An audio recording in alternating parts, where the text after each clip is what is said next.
On pense souvent que ce sont les armées ou les révolutions qui renversent les gouvernements. Mais si je vous disais qu'un simple traité de philosophie a suffi à faire tomber une dictature militaire vieille de 250 ans? C'est l'histoire complètement folle qu'on va explorer ensemble aujourd'hui. Il faut d'abord se mettre dans le contexte. Imaginez ça, 250 ans, 2 siècles et demi de paix absolue, de stabilité totale. Le Japon vivait dans une sorte de bulle, complètement isolée du reste du monde. Une situation quasi unique dans l'histoire. La question se pose forcément. Qu'est-ce qui peut bien démolir un système aussi ancien, aussi stable? Une invasion massive? Une famine dévastatrice? Une catastrophe naturelle? On pense à tout ça, bien sûr. Eh bien non. La réponse est à la fois beaucoup plus simple et beaucoup plus puissante. C'est un livre. Rien qu'un livre. Une collection d'idées, écrites noir sur blanc, qui vont littéralement changer le destin de toute une nation. Alors, ce livre, c'est le Shinron, ce qui veut dire « nouvelle thèse ». Il a été écrit en 1825 par un intellectuel du nom d'Aizawa Seishisai. Et le plus fou, c'est que son but à la base, c'était de renforcer le régime en place. Mais l'effet a été tout le contraire. Il a mis le feu aux poudres et a provoqué l'effondrement de la dictature des shoguns. Quand on lit ça, la première réaction, c'est de se dire « Ok, c'est du nationalisme, pur et simple ». Mais ce qui est fascinant, c'est ce qu'il y a derrière. Aizawa n'écrivait pas juste par fierté. C'était une tentative désespérée de redonner du courage à une nation qui était en fait tétanisée par la peur de la puissance écrasante de l'Occident. C'était un cri pour réveiller les esprits. Pour vraiment comprendre, il faut s'imaginer le Japon de cette époque comme une sorte d'île utopique complètement verrouillée. Paisible, oui, ordonnée, oui, mais totalement déconnectée. Et puis tout à coup, à l'horizon, débarquent des trucs qui ressemblent à des vaisseaux extraterrestres, les navires de guerre occidentaux. Une technologie, une puissance militaire, c'était tout simplement inimaginable pour eux. Et là, le contraste est saisissant.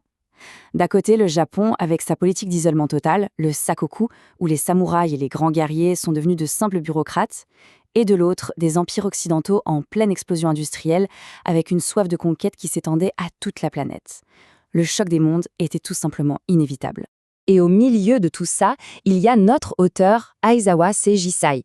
Il faut vraiment oublier l'image du vieil académicien dans sa tour d'ivoire. Non, Aizawa, c'était un esprit affûté, un véritable analyste en sécurité nationale qui bossait pour un des seigneurs les plus puissants du pays. Pensez à lui comme un chercheur dans un think tank moderne. Alors que les dirigeants de l'époque regardaient ces navires étrangers en se disant « Oh, ce sont juste des marchands qui se sont perdus », Aizawa, lui, il a fait ses devoirs. Il a étudié, il a lu des livres étrangers, il a compris leur stratégie, leur motivation, il a vu le danger que personne ne voulait voir. Le Shinron, ce n'était pas juste de la théorie, c'était un signal d'alarme. Et la solution proposée par Aizawa n'était pas juste militaire. Il a eu cette intuition géniale. Pour résister à des empires aussi puissants, des canons ne suffiraient pas.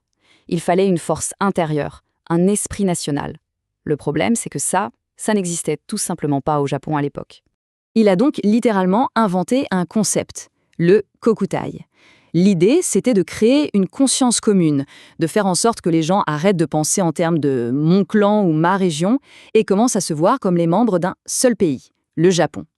C'était une idée complètement nouvelle et franchement révolutionnaire. Pour unifier une nation, il faut un symbole fort. Sauf qu'au Japon, il avait deux têtes. D'un côté, le shogun, le chef militaire, le dictateur qui avait le vrai pouvoir, et de l'autre, l'empereur, une figure purement spirituelle, un peu comme un pape, sans aucun pouvoir politique. L'idée radicale d'Aizawa, ça a été de dire « le centre de notre nouvelle identité, ça doit être l'empereur ». Mais ce qui est peut-être le plus visionnaire, c'est que la plus grande peur d'Aizawa, ce n'était pas les canons occidentaux, non. C'était ce qu'il a appelé l'invasion invisible, c'est-à-dire le christianisme et le commerce. Il était persuadé que ces forces culturelles pouvaient ronger la nation de l'intérieur, retourner les esprits contre leurs propres traditions bien plus efficacement qu'une armée. Et c'est là que l'histoire prend une tournure absolument incroyable.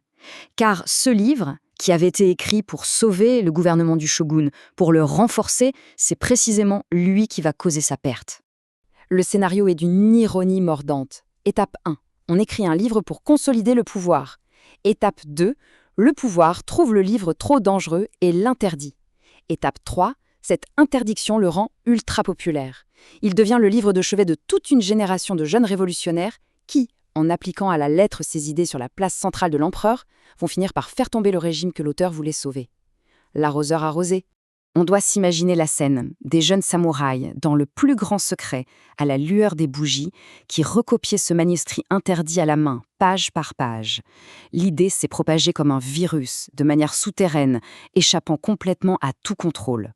Bon, c'est une histoire fascinante, mais on pourrait se demander quel est le rapport avec nous aujourd'hui. Eh bien, cette histoire vieille de 200 ans, elle touche à des thèmes qui sont toujours aussi brûlants. L'identité, la culture et comment on réagit quand on est face à une pression extérieure qui semble tout balayer sur son passage. Le Shingoran, c'est bien plus qu'un vieux texte. C'est une sorte de miroir. Il nous raconte comment une société sous pression essaye de définir qui elle est, quel est son noyau dur. À l'heure d'Internet, de la mondialisation, de la culture globale, ces questions sont finalement plus pertinentes que jamais.